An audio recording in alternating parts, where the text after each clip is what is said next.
اعوذ باللہ من الشیطان الرجیم، بسم اللہ الرحمن الرحیم، اللہم صلی علی محمد وآلہ الطاہرین۔ ناظرین کرام، سحر عالمی نیٹ ورک کی جانب سے براہ راست نشر ہونے والے پروگرام تاریخ اسلام کے ہمراہ آپ کا میزبان کفایت حسین حاضر خدمت ہے۔ اس پروگرام میں آپ کو اپنی جانب سے اور اسٹوڈیو میں موجود اپنی ٹیم کی جانب سے بہت بہت خوش آمدید کہتا ہوں، اور جہاں کہیں بھی ہمارا یہ پروگرام دیکھا جا رہا ہے اور دنیا کے کونے کونے میں تمام سحر ٹی وی کے ناظرین کی خدمت میں نہایت محبت، خلوص اور ادب کے ساتھ السلام علیکم ورحمۃ اللہ۔ ناظرین اکرام، پروگرام تاریخ اسلام میں آپ کو معلوم ہے کہ ہماری سلسلے وار گفتگو ہے جو چل رہی ہے تاریخ اسلام کے حوالے سے۔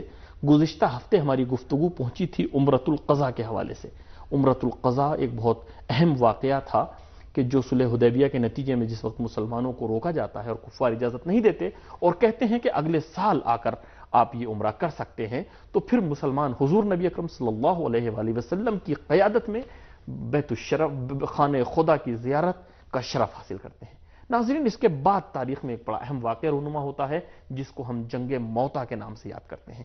انشاءاللہ آج اس موضوع پر ہماری گفتگو ہوگی، اور اس موضوع پر جو ہماری ہمراہی فرمائیں گے پاکستان سے تعلق رکھنے والی عظیم شخصیت جناب لیاقت علی آوان صاحب قبلہ ہیں۔ تو آئیے آپ ہمارا ساتھ دیجیے، ہم پہلے قبلہ سے ملاقات کرتے ہیں، اس کے بعد گفتگو کا باقاعدہ آغاز کرتے ہیں۔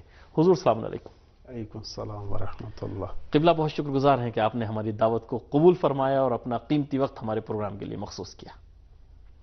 آپ کا بھی میں شکریہ ادا کرتا ہوں۔ جی حضور، بہت شکریہ آپ کا، اور اگر آپ مجھے اجازت دیں تو ہم اپنی گفتگو شروع کریں گے جنگ موتا کے حوالے سے جو ہمارا موضوع ہے، لیکن اس سے پہلے ایک چھوٹا سا وقفہ لیتے ہیں۔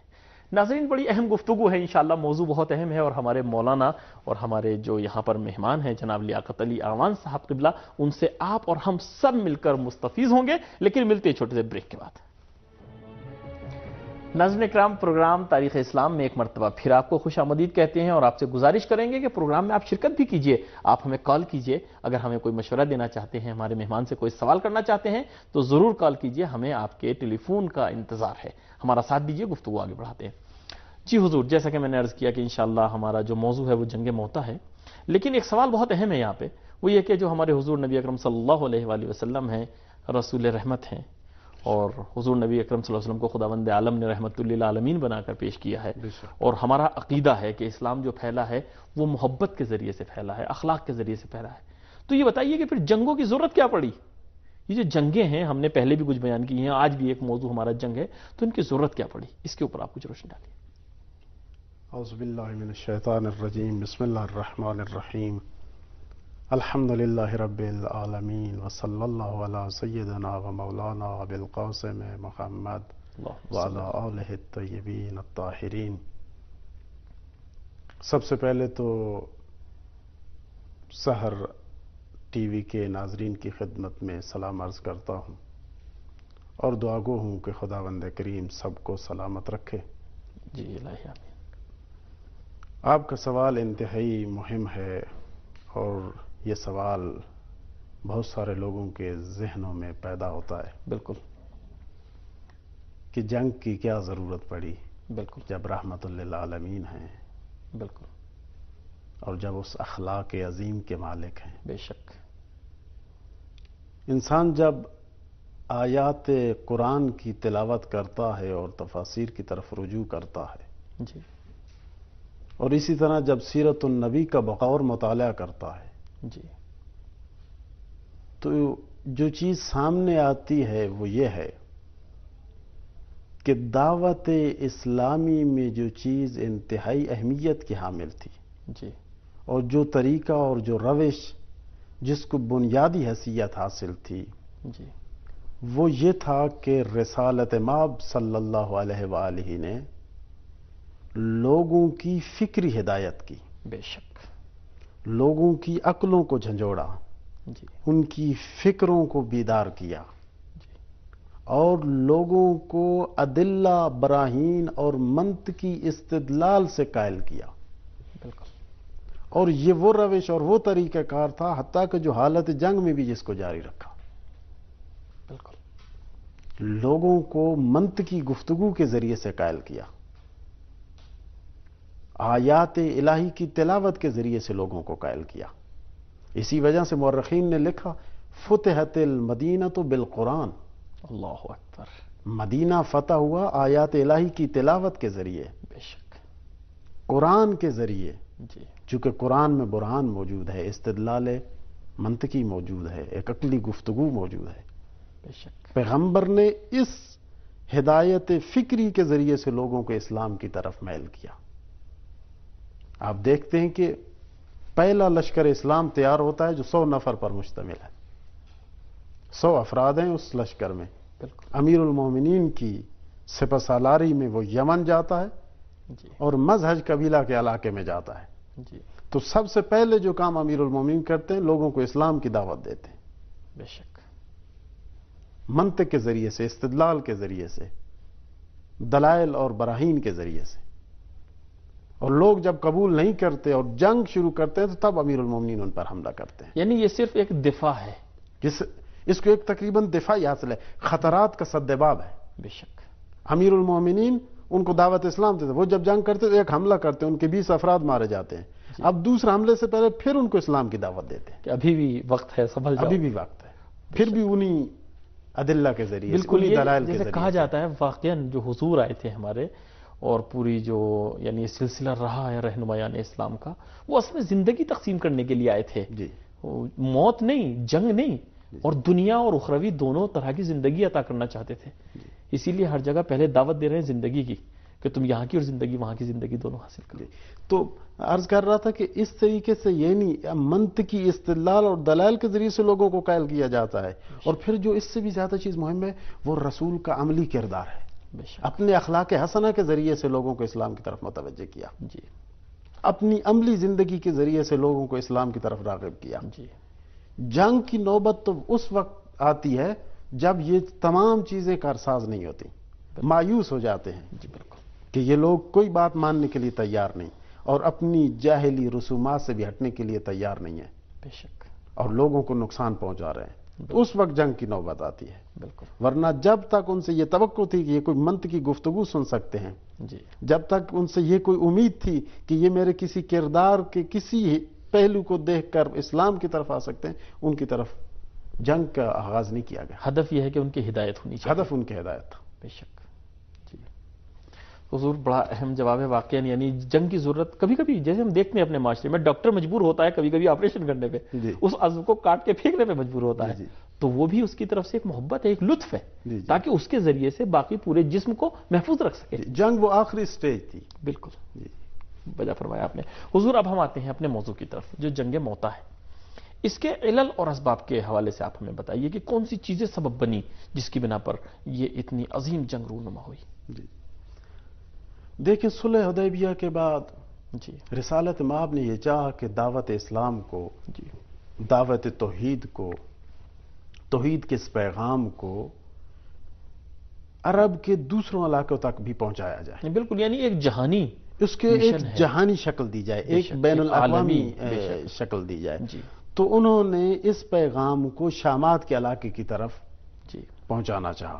تو اس کے لیے رسالت مآب صلی اللہ علیہ وآلہ نے اپنے ایک نمائندے کو خط دے کر بھیجا، جو خط تھا حاکم بصری کے نام.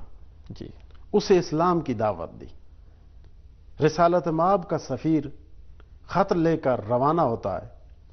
جب شام کے اس علاقے میں جاتا ہے تو اس حاکم کا ایک گورنر جی اسے روک لیتا ہے اور گرفتار کر لیتا ہے، اور اس سے پوچھ گچھ کرنے کے بعد اس کے پاس جو خط تھا پیغمبر کا اس حاکم بصری کے نام، وہ خط اس سے لے لیتا ہے اور اسے قتل کر دیتا ہے. اس دور میں، جبکہ یہ کہیں بھی قانون نہیں ہے، سفیر کو قتل نہیں کیا جاتا. سفیر کو قتل نہیں کیا جاتا. اس دور کے حتیٰ کہ جو رسوم و رواج تھے، جی ان رسوم و رواج کے بھی یہ خلاف تھا. بالکل. اس وقت کے جو قوانین تھے ان قوانین کے یہ خلاف تھا. بالکل. اور پھر عام آدمی نہیں، ایک سفیر ہے رسول کا، اسے قتل کر دیا جاتا ہے. یہ واقعہ بڑا سخت تھا مسلمانوں کے لیے. بالکل. بڑا ہی ناگوار گزرا. اور اسی طرح رسالت مآب صلی اللہ علیہ وآلہ کے لیے بھی ان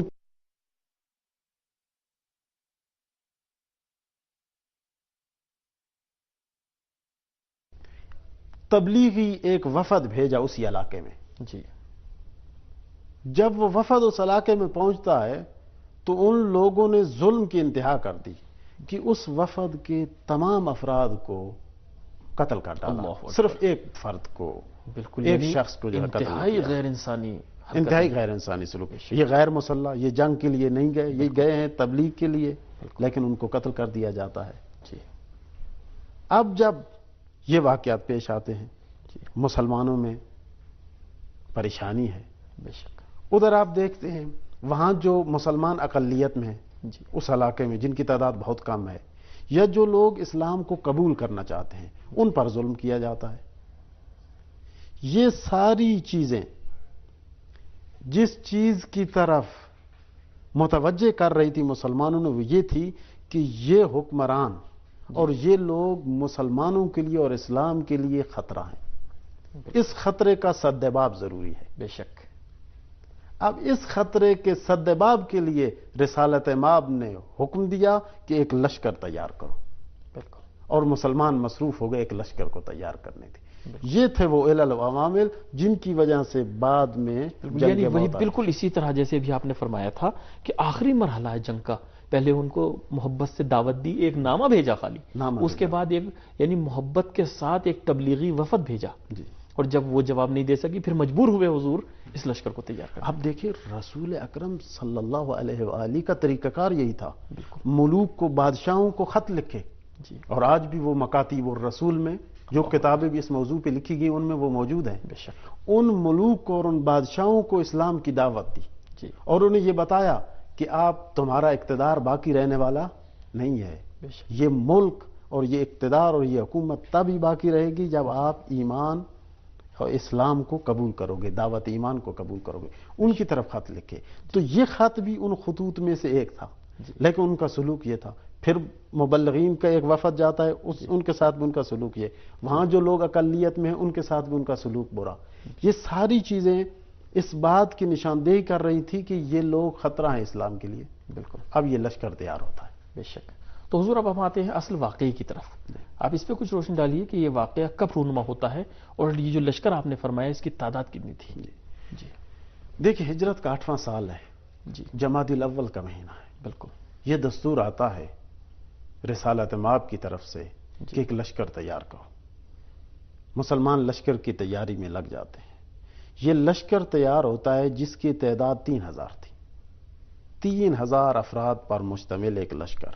جی تو مسلمانوں کی تعداد کو دیکھا جائے، اس وقت کی آبادی کو دیکھا جائے تو ایک بڑا لشکر تھا۔ جی 3000 نسبتاً ایک بڑا لشکر تھا۔ بالکل ظاہر ہے حکومت اسلامی کی ابھی ابتدا ہی ہے، ابتدا ہی 8واں ہے۔ سال ہے حکومت اسلامی کا۔ ہجرت کا 8واں سال ہے۔ جی، اور وہ ہجرت کے ساتھ ہی تو حکومت اسلامی کا آغاز ہوتا ہے۔ جی جی جی تو 3000 افراد پر مشتمل لشکر ہے۔ جی یہ 3000 افراد پر مشتمل لشکر آمادہ ہوتا ہے روانہ ہونے کے لیے شام کی طرف۔ جی اب نبی اکرم صلی اللہ علیہ وآلہ وسلم خود اس لشکر کے ساتھ چل کر آتے ہیں مدینے کے بحر تک۔ جی مدینے کے بحر آتے ہیں تو انہیں خداحافظی کرتے ہیں اور انہیں رخصت کرتے ہیں، جی اور ان کو نصیحت کرتے ہیں، اور بہت ہی مہم ہے وہ نصیحت، اللہ اکبر، فرمائیے۔ انتہائی اہمیت کی حامل ہے۔ نصیحت کرتے ہیں، سب سے پہلی جو نصیحت ہے وہ تقوی الہی کی ہے۔ بے شک۔ چونکہ جس کام میں خدا نہ ہو، جو للہ نہ ہو، خدا کے لیے نہ ہو، اس کی قدر و قیمت نہیں رہتی۔ بے شک۔ ان کو خوف خدا کا، تقوی الہی کی نصیحت کرتے ہیں۔ جی پھر ان سے کہتے ہیں کہ وہاں جانا، لوگوں کو اسلام کی دعوت دینا۔ جی میں اسی آپ کے سوال کیا جی، اس میں جواب بھی موجود ہے جی کہ لوگوں کو اسلام کی دعوت دینا، اگر وہ دعوت قبول کر لیں تو ان سے جنگ نہیں نہ کرنا، بالکل۔ اگر دعوت قبول کر لیں تو انہیں کہنا کہ مدینہ ہجرت کر کے آ جائیں، بے شک۔ اور اگر وہ تیار نہیں ہوتے مدینہ ہجرت کرنے کے لیے تو انہیں مجبور بھی نہ کرنا، یعنی وہ وہیں وہ رہیں۔ وہیں رہ سکتے ہیں۔ جی بالکل۔ اور اگر وہ اسلام کو بھی قبول نہیں کرتے جی تو اس وقت انہیں کہنا کہ اسلام کی سرپرستی میں رہیں، زیر سرپرستی رہیں۔ اسلام کی زیر سرپرستی رہیں۔ جی اور اگر وہ یعنی اسلام کے لیے کسی طرح کی مشکلات ایجاد نہ کریں، جی جی اپنی جو شرارتیں ہیں ان سے باز آئیں۔ جی جی بالکل۔ یعنی اسلام کے لیے جو خطرات اور جو نقصانات ہیں جن کا احتمال دیا جاتا ہے وہ تاکہ کم ہو جائے، جی وہ اسلام کی زیر سرپرستی میں رہیں۔ جی اسلام کے زیر سرپرستی رہنے کا مقصد یہ ہے کہ وہ اسلام کو کسی طریقے سے نقصان نہ پہنچائے، بالکل، لیکن یہ ہے کہ وہ اپنے دین پہ رہ سکتے ہیں۔ بے شک۔ اور پھر کہا اگر یہ بھی نہیں کرتے تو پھر ان سے جنگ کرو۔ جی لیکن جب کہا جنگ کرو تو اس کے لیے بھی نصیحت فرمائی، صحیح، اور وہ نصیحت بھی انتہائی مہم ہے۔ جی فرمایا کہ یاد رکھو خواتین کو اذیت نہ پہنچانا، جی، آپ کی جنگ خواتین سے نہیں ہے، اللہ اکبر، بچوں کو نقصان نہ پہنچانا، جبکہ سب دشمن ہیں، اور وہ بھی ایسے دشمن ہیں کہ دو مرتبہ انہوں نے، ایک مرتبہ حملے کر سفیر کو چکے ہیں، حملے کر چکے ہیں اور قتل کر چکے ہیں، بہت بڑا نقصان پہنچا چکے ہیں۔ ان کے بچوں کو نقصان نہ پہنچانا، جی ان کی خواتین کو نقصان نہ پہنچانا، ان کے بوڑھوں کو، جی حتیٰ کہ ان کے وہ لوگ جو عبادت گاہوں میں مشغول عبادت ہیں، جی لیکن آپ مسلمانوں سے ان کا کوئی تعلق نہیں ہے، مسلمانوں کو نہیں چھیڑتے، ان سے بھی جی جنگ نہ کرنا۔ بالکل، بلکہ آگے یہاں تک ملتا ہے ہمیں بہت سی جگہوں پر کہ یہ بھی کہا کہ ان کی جو زراعت ہے، جی ان کی جو کھیتیاں ہیں، جی جی ان کے جو درخت ہیں، کہا دیکھیں ان کے درخت بھی نہ کاٹنا، جی ان کے گھروں کو بھی منہدم نہ کرنا۔ جی بالکل، آپ دیکھیں کتنا خیال ہے، اللہ اکبر، بچوں کو بھی قتل نہ کرنا، حضور بہت خواتین اہم کو بھی نہ نقطہ ہے چھیڑنا۔ یہ، اس چیز پہ ہم رکیں گے چونکہ بہت بڑا پیغام یہ چیز ہمیں دے رہی ہے۔ اگر اجازت دیں تو ہم یہاں پر ہمارا کیپشن تیار ہے، پروگرام کا کیپشن دیکھتے ہیں، اس کے بعد آتے ہیں انشاءاللہ یہیں سے اپنی گفتگو آگے بڑھاتے ہیں۔ ناظرین کرام، بڑی اہم گفتگو چل رہی ہے جنگ موتا کے حوالے سے، اور جناب لیاقت علی آوان صاحب قبلہ آپ سے مخاطب ہیں۔ ہم ملتے ہیں قبلہ سے اور اپنی گفتگو جاری رکھیں گے، لیکن ملتے ہیں اس بریک کے بعد۔ ناظرین کرام، پروگرام میں ایک مرتبہ پھر آپ کا خیر مقدم ہے اور بہت شکر گزار ہیں ہم آپ کے کہ آپ ہمارا ساتھ دے رہے ہیں۔ اسی طرح سے ہمارے ساتھ بنے رہیے پروگرام کے آخر تک۔ آئیے ہم قبلہ سے اپنی گفتگو کا آغاز کرتے ہیں۔ جی حضور، ابھی آپ حضور کی جو نصیحتیں تھی لشکر اسلام کو، وہ بیان فرما رہے تھے۔ جی میں عرض کر رہا تھا، دیکھیں انہوں نے کیسے حالات پیدا کیے، کیسا ظلم کیا۔ وہ واحد سفیر رسول ہے جو جسے شہادت نصیب ہوتی ہے۔ یہ وہ لوگ ہیں کہ جو سفیر رسول کو شہید کر دیتے ہیں، مبلغین کے وفد کو شہید کر دیتے ہیں، مسلمانوں پر ظلم کرتے ہیں، لیکن اس کے باوجود رسالت مآب فرماتے ہیں خواتین کو نہ چھیڑنا، بچوں پہ ظلم نہ کرنا، بوڑھوں سے تمہارا کوئی کام نہیں ہے، جو لوگ گوشہ و کنار میں بیٹھے ہیں آپ سے نہیں لڑتے انہیں بھی کچھ نہ کہنا۔ پھر فرمایا کہ حتیٰ کہ درختوں کو نہ کاٹنا، اللہ اکبر، کوئی درخت بھی اکھڑنے نہ پائے۔ جی پھر فرمایا کہ گھروں کو بھی منہدم نہ کرنا، جی بالکل، گھر بھی باقی رہنے چاہیے۔ بے شک، آپ دیکھیں رسالت مآب کا جنگی اخلاق، کہ اللہ، جب جنگ بھی کرتے ہیں تو کیا حالت ہے بے شک، کہ لوگوں کو اجازت نہیں دیتے کہ کسی کمزور پر ظلم کیا جائے۔ جی اور مجھے افسوس کے ساتھ یہ کہنا پڑتا ہے، آپ اجازت دیں تو میں یہ بیان کروں جی کہ آج کا یہ مسلمان جو جہاد کا دعوے دار ہے، بالکل، جس کا دعویٰ یہ ہے میں جہاد کر رہا ہوں، اس کا کیا طریقہ کار ہے؟ بچوں کو دھماکوں سے اڑا دیتا ہے، اللہ اکبر، خواتین کا بھی کوئی خیال نہیں رکھتا۔ بے شک، اور آپ دیکھیں سوریا میں کیا کر رہے ہیں، جی 60 لوگوں کو ایک دن میں ذبح کر دیا جاتا ہے، اس میں خواتین بھی ہیں، اس میں بچے بھی ہیں، جی اور جس علاقے میں وہ آتے ہیں اگر اس علاقے پر ان کا مخالف آ کر قبضہ کرتا ہے اور انہیں وہاں سے نکلنا پڑتا ہے تو اس علاقے کے ہسپتال کو بھی تباہ کر کے جاتے ہیں، وہاں کے سکولوں کو بھی تباہ کر کے جاتے ہیں، جی وہاں کے لوگوں کے املاک اور گھروں کو بھی تباہ کر کے جاتے ہیں اسلام کے نام پر۔ کیا یہ ہے اسلام؟ کیا رسالت مآب نے اس جہاد کا حکم دیا تھا بے شک، کہ بچوں کو، اور وہ بھی مسلمانوں کے بچے، جی جی بالکل، کہ مسلمانوں کے بچوں کا قتل عام کرنا؟ بالکل، کیا جو ہسپتال ہیں وہ فوج کا اڈا ہے؟ جو سکول ہیں کیا وہ آرمی کا اڈا ہے؟ جی بالکل، اتنے ظالم لوگ، اور اسلام کے نام پہ ان کا اسلام سے کوئی تعلق نہیں، بے شک، بلکہ اسلام کو بدنام کرنے کی ایک بہت بڑی سازش ہے۔ بے شک، اسلام کو بدنام کر دیا جائے ان لوگوں کے ذریعے سے جو اسلام ہی کے دعوے دار ہیں۔ جی حضور، بڑا اہم نقطہ تھا، اور واقعی اگر آپ مجھے اجازت دیں تو خود رسول نے جو فتح مکہ کے موقع پہ کیا ہے کفار کے ساتھ، جی یعنی آپ دیکھیے کیسے تھے دشمن، رسول کو بے گھر کیا، ان کے جو ہے جو جانثاران اسلام اور دوسرے بزرگان دین کے خون سے اپنے ہاتھوں کو رنگے ہوئے تھے، یعنی رسول کے چچا جناب حمزہ کا جگر چبایا اور کیسا کیسا ظلم کیا۔ لیکن جس وقت رسول نے فتح کیا مکے کو تو کیا کہا؟ بہت سے لوگوں کی طرف سے نعرہ بلند ہوا تھا کہ الیوم یوم الملحمہ، کہ آج انقلاب کا دن ہے، آج انتقام کا دن ہے۔ انتقام کا دن۔ تو رسول نے پلٹ کے کہا یہ مت کہو الیوم یوم الملحمہ، بلکہ کہو الیوم یوم المرحمہ، آج محبت کا دن ہے، رحمت کا دن ہے۔ تو اپنے دشمنوں کے ساتھ رسول نے اس طریقے کا عمل کیا ہے، اور واقعی جب اس طرح کے مسلمانوں کو دیکھیں گے کہ جو ان کے کلمہ گو ہیں اور یعنی ان کے نام لیوا ہیں اور دوسرے مسلمانوں کے ساتھ اس طرح کرتے ہیں تو کس طریقے سے رسول خوش ہو؟ اسلام غیر مسلموں کے ساتھ بھی اجازت نہیں دیتا۔ بالکل۔ آپ دیکھیں رسالت مآب کا ایک تربیت یافتہ شاگرد امیر المومنین علی ابن ابی طالب، علی ابن ابی طالب فرماتے ہیں کہ مجھے اگر 7 اقالیم کی حکومت دی جائے جی اور مجھے یہ کہا جائے کہ چونٹے کے منہ سے ایک جو کا چھلکا چھین لو، میں تیار نہیں ہوں۔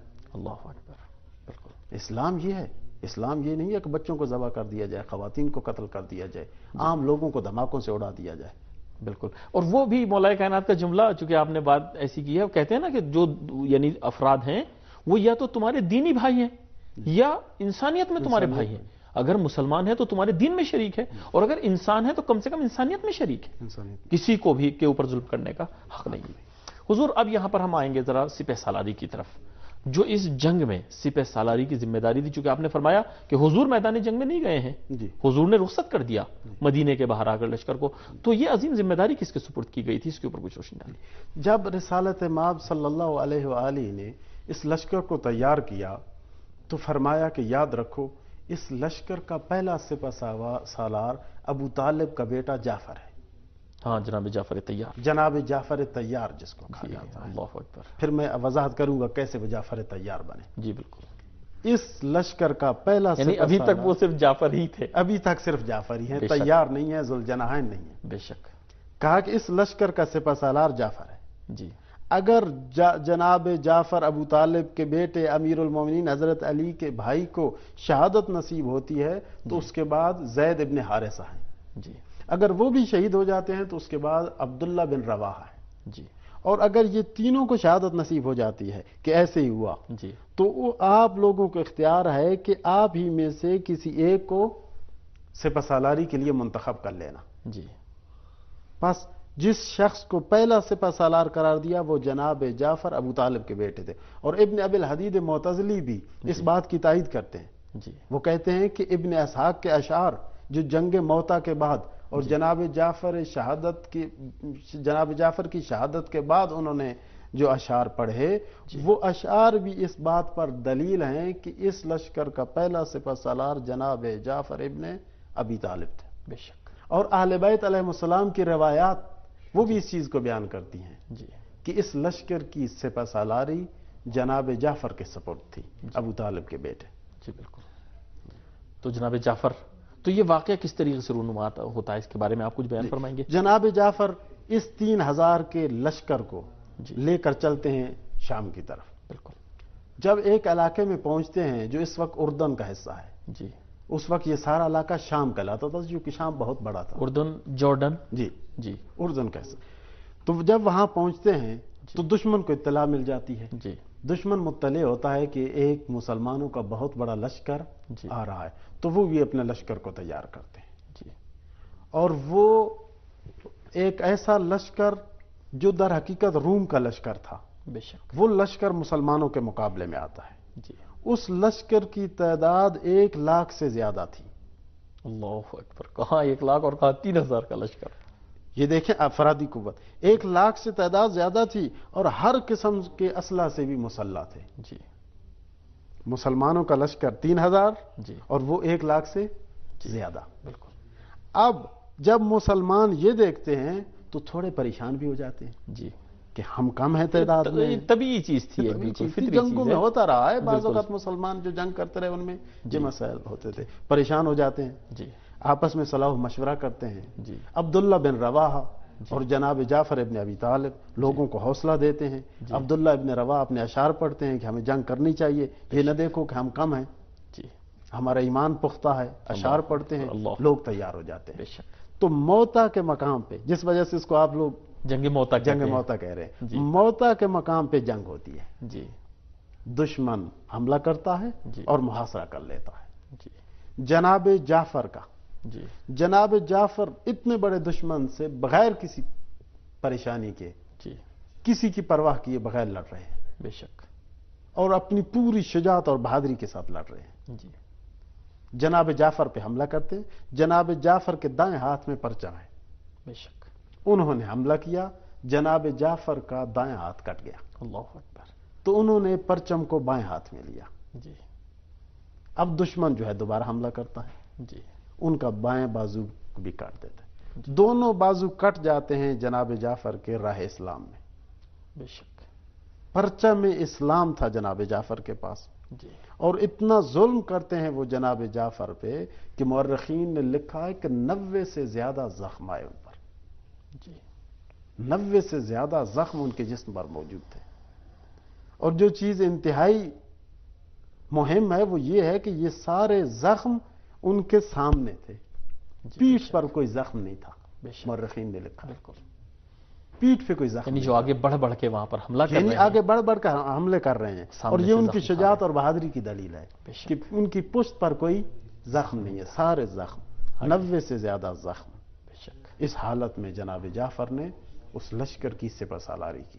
جی اور جب جناب جعفر کی شہادت ہوتی ہے جی تو اس کے بعد وہی پرچم جناب زید ابن حارثہ کے ہاتھ میں چلا جاتا ہے. جی اور زید ابن حارثہ بھی اسی طرح جی لڑتے ہیں اور شہید ہو جاتے ہیں. جب ان کی شہادت ہوتی ہے تو یہی پرچم جناب عبداللہ بن رواحہ کے ہاتھ میں جاتا ہے. جی عبداللہ بن رواحہ بھی شہید ہو جاتے ہیں. جی وہ اتنا ان کا حملہ تھا. لیکن یہ ہے کہ مسلمان استقامت کرتے ہیں, مقاومت کرتے ہیں. بے شک شہادتیں دے رہے ہیں لیکن وہی مقاومت کر واقع رہے ہیں. ایمان کی قوت ہے. ورنہ کہاں 1 لاکھ کا لشکر, کہاں 3000 کا لشکر. اور اس کے بعد اس طریقے سے پہلا جو ہے سپہ سالار وہ شہید ہو جاتا ہے. دوسرا ہمت پست ہو جانی چاہیے تھی. لیکن یہ وہی قوت ایمانی ہے کہ جس نے 3000 کو, اور واقعا دنیا کے لیے بھی پیغام ہے یہ کہ اگر صاحبان ایمان 3000 ہیں, یعنی ان کی اگر تعداد کم ہے تو کوئی اپنی بڑی تعداد پہ ناز نہ کرے. وہ کہتے ہیں عدہ میں بھی کم ہے, عدہ میں بھی کم ہے, تعداد بھی کم ہے, وسائل بھی ان کے پاس کم ہے, لیکن اس کے باوجود اسلحہ جو ہے وہ بھی ان کے پاس کم ہے. دشمن ہر قسم کے اسلحہ سے مسلح ہے بالکل, لیکن ان کے پاس اسلحہ بھی کم ہے, ان کے پاس افراد بھی کم ہے, لیکن اس کے باوجود لڑتے ہیں. جی اور صرف اس جنگ میں 12 افراد شہید ہوتے ہیں. جی اللہ اکبر. ابن ہشام نے 12 افراد لکھے, بعض مورخین نے تو 8 افراد بھی لکھے. اور ان کو شکست ہو جاتی ہے. ان کو شکست ہوتی ہے. البتہ یہ مسلمان جو ہے وہ عقب نشینی کرتے ہیں اس مصلحت کے کہ ابھی یہ مصلحت یہ ہے کہ پیچھے ہٹا جائے. جی اور یہ قافلہ اور یہ لشکر سر بلند ہو کر مدینے واپس آتا ہے. جی البتہ یہ بھی ہے کہ مدینے کے لوگ یہ سمجھتے ہیں کہ یہ لوگ شکست کھا گئے ہیں. جی جی اور لوگوں کی ملامت شروع کر دیتے ہیں. اچھا حضور, یہاں پہ لیکن وہ بات رک گئی کہ جناب عبداللہ ابن رواحہ کی شہادت کے بعد کون سی سپہ سالار پھر بنتا ہے؟ جی پھر لوگ خود ایک کو سپہ سالار چنتے ہیں. جی جی تو وہ سپہ سالار یہ فیصلہ کرتا ہے کہ ابھی ہمیں واپس ہو جانا چاہیے. جی جی بالکل. تو واپس ہو جاتے ہیں. جب واپس ہوتے ہیں تو مدینے کے لوگ کہتے ہیں تو آپ لوگ شکست کھا کے واپس آ گئے ہیں, جی جی آپ لوگ فرار ہو کر آ گئے ہیں. تو لوگ حتیٰ کہ بعض لوگ مسجد میں آنا چھوڑ دیتے حضور ہیں. انشاءاللہ اس موضوع پر ہمارا اگلا پروگرام بھی ہوگا, چونکہ کافی طولانی یعنی بحث ہے, ہماری سوالات بہت ہیں, لیکن ابھی 1-1.5 منٹ ہمارے پاس ہے جس میں ہم آپ سے جاننا چاہیں گے کہ جناب جعفر کا چونکہ تذکرہ آپ نے کیا کہ اب وہ تیار بنتے ہیں اور ذوالجناحین جیسے آپ نے کہا, تو یہ کس سلسلے میں اس کا البتہ تھوڑی سی تفصیل چاہیے تھی, اگر آپ مجھے اچھا فرصت دیتے. جو گفتگو رہ جائے گی انشاءاللہ اگلے ہفتے ہم اس کو پورا کریں گے. آپ دیکھیں جناب جعفر لڑ رہے ہیں وہاں شام میں, جی رسالت مآب بیٹھے ہیں مدینے میں. بے شک مورخین نے لکھا ہے ادھر جنگ ہو رہی ہے جناب جعفر کی دشمن کے ساتھ, جی لشکر اسلام کی لشکر جی کفر اور شرک کے ساتھ. بے شک. ادھر رسالت مآب وہ سارا واقعہ لوگوں کو سنا رہے ہیں اللہ اکبر. اسی وقت. بے شک. اب کہتے ہیں کہ جناب جعفر کا ایک بازو کٹ گیا, جی پھر کہتے ہیں کہ اب جعفر کا دوسرا بازو بھی کٹ گیا, اور پھر ایک وقت وہ آتا ہے کہتے ہیں کہ اب جناب جعفر شہید ہو چکے ہیں. جی اور چلے جاتے ہیں ان کے گھر والوں کے پاس, جی ان کے بچوں کے سر پر دست شفقت رکھتے ہیں. اللہ اکبر. تو ان کی جو بیوی ہے, جو زوجہ ہے, وہ سمجھ جاتی ہے. بے شک. وہ یہ کہتی ہے کیا جناب جعفر جی. شہید ہو چکے ہیں؟ جی تو رسالت مآب کہتے ہیں کہ ہاں جی جناب جعفر کو خدا نے شہادت نصیب کی ہے. جی بالکل. اب جناب جعفر کو جب شہادت ملتی ہے تو رسالت مآب فرماتے ہیں جو 2 بازو جناب جعفر نے رائے اسلام میں کٹوائے, خدا بند کریم نے اس کے بدلے اسے 2 پر دیے ہیں جن کے ذریعے سے ملائکہ کے ساتھ بہشت میں وہ محو پرواز ہوں گے. اللہ اکبر. یہاں سے بنے وہ جعفر ذوالجناحین. بہت شکریہ حضور, واقعا بہت اہم موقع پہ جو ہے یہ آپ نے گفتگو کو روکا, چونکہ ہمارا وقت نہیں ختم ہو گیا. انشاءاللہ جو مطالب رہ گئے ہیں وہ اگلے ہفتے ہم آپ سے ضرور سنیں گے. ناظرین کرام, بڑی اہم اور لطیف گفتگو تھی, لیکن ہمارا وقت اختتام کو پہنچا. انشاءاللہ اگلے ہفتے آج ہی کے دن یعنی بدھ کے دن پروگرام تاریخ اسلام میں آپ کے ساتھ پھر آئیں گے, اور انشاءاللہ ہم اپنے مہمان سے گفتگو کو آگے بڑھائیں گے. تب تک کے لیے دیجیے اجازت. خدا حافظ.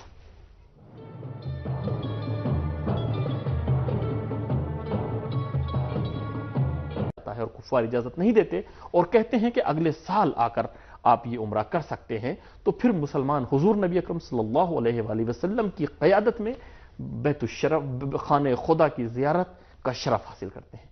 ناظرین، اس کے بعد تاریخ میں ایک بڑا اہم واقعہ رونما ہوتا ہے جس کو ہم جنگ موتا کے نام سے یاد کرتے ہیں۔ انشاءاللہ آج اس موضوع پر ہماری گفتگو ہوگی، اور اس موضوع پر جو ہماری ہمراہی فرمائیں گے پاکستان سے تعلق رکھنے والی عظیم شخصیت جناب لیاقت علی آوان صاحب قبلہ ہیں۔ تو آئیے آپ ہمارا ساتھ دیجیے، ہم پہلے قبلہ سے ملاقات کرتے ہیں، اس کے بعد گفتگو کا باقاعدہ آغاز کرتے ہیں۔ حضور السلام علیکم۔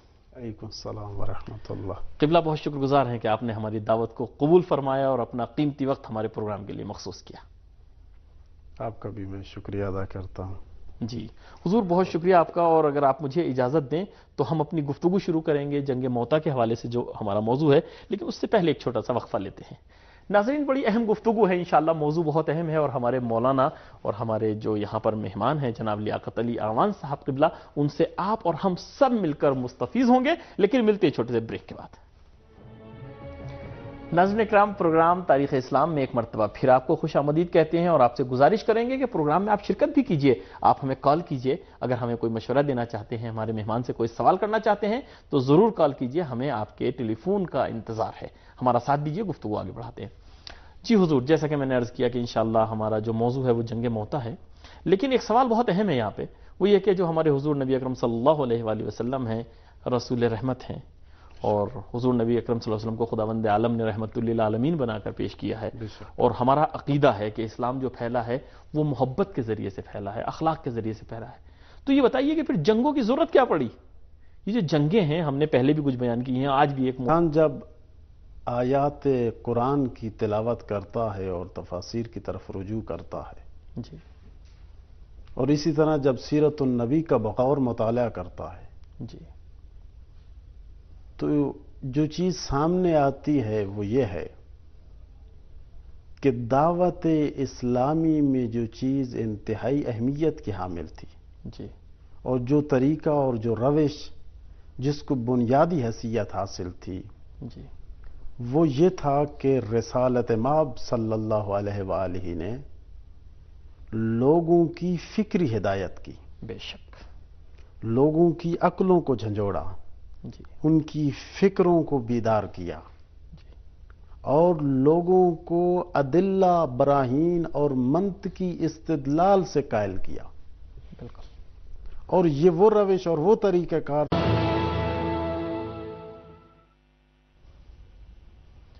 اعوذ باللہ من الشیطان الرجیم، بسم اللہ الرحمن الرحیم، اللہم صلی علی محمد وآلہ الطاہرین۔ ناظرین کرام، سحر عالمی نیٹ ورک کی جانب سے براہ راست نشر ہونے والے پروگرام تاریخ اسلام کے ہمراہ آپ کا میزبان کفایت حسین حاضر خدمت ہے۔